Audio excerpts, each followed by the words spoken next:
আপনার গোলটাকে নির্ধারণ করুন, আপনার সময়টাকে আল্লাহর জন্য আপনি ব্যয় করুন। আল্লাহর জন্য আপনি যদি সময় ব্যয় করেন, মনে রাখবেন আল্লাহ সুবহানাহু ওয়া তাআলা আপনার সময়ের মধ্যে বারাকা প্রদান করবেন।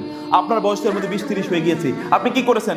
আপনি আপনাদের পূর্বপুরুষদের দিকে তাকান তো, 20-30 বছর তারা কি করেছে? 20-30 বছর তারা এই গোটা পৃথিবীতে তারা চষে বেরিয়েছে। আপনার পূর্বপুরুষদের দিকে তাকিয়ে দেখেন না, তারা 20-30 বছর তারা কি করেছে?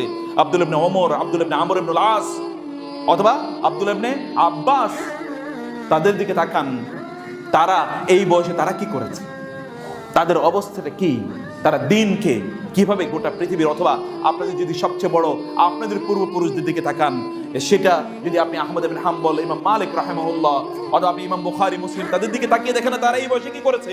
ইমাম নববীর দিকে তাকান, ইবনে হাজার আসকারী কত বছর বেঁচেছিল তারা, ইমাম শাফি কত বছর বেঁচেছিল, কত বছর তিনি যা লিখেছেন এগুলো তো আপনি পড়েও শেষ করতে পারবেন না।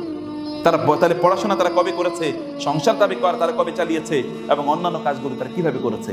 আপনি আল্লাহ সুবহানাহু ওয়া তাআলা আপনার তো সময় কোন দিকে আপনি কাটাচ্ছেন, আপনার সময় আপনি কোন দিকে কাটাচ্ছেন, সময়টাকে নিয়ে আপনি যুবকদের সবচেয়ে ঘৃণিত যে অভ্যাসটি, অথবা তাদের জন্য সবচেয়ে ডিস্ট্রাকটিভ যে জিনিসটি, তাহলে যে তাদের সময়ের কোনো মূল্য নাই তাদের কাছে। গল্পে, আড্ডায়, অথবা সোশ্যাল মিডিয়াতে ইত্যকার জিনিসে তার ঘন্টার পর ঘন্টা তার চলে যায়, সে কখনো বোঝে না। যুবকরা যদি আপনাদের সময়গুলোকে যদি আপনারা বাঁচাতে চান, তাহলে যতক্ষণ সময় আপনারা সোশ্যাল মিডিয়াতে কাটাবেন, ততক্ষণ সময় আপনারা ঠিক ততটুকু সময় আল্লাহর জন্য কাটিয়ে দেখুন। আপনি 1 ঘন্টা তো মোবাইল নিয়ে ব্যস্ত ছিলেন, 1 ঘন্টা কোরআন তেলাওয়াত করুন, 1 ঘন্টা সালাত আদায় করুন, 1 ঘন্টা দ্বীনি জ্ঞান অর্জন করুন। এই কাজগুলো আপনারা করুন। যুবকদের প্রবলেমগুলোর মধ্যে আরেকটি প্রবলেম হলো যে যুবকরা আজকে একটা জ্ঞানহীন জাতি, বিশেষ করে ইসলামী জ্ঞান তাদের নাই।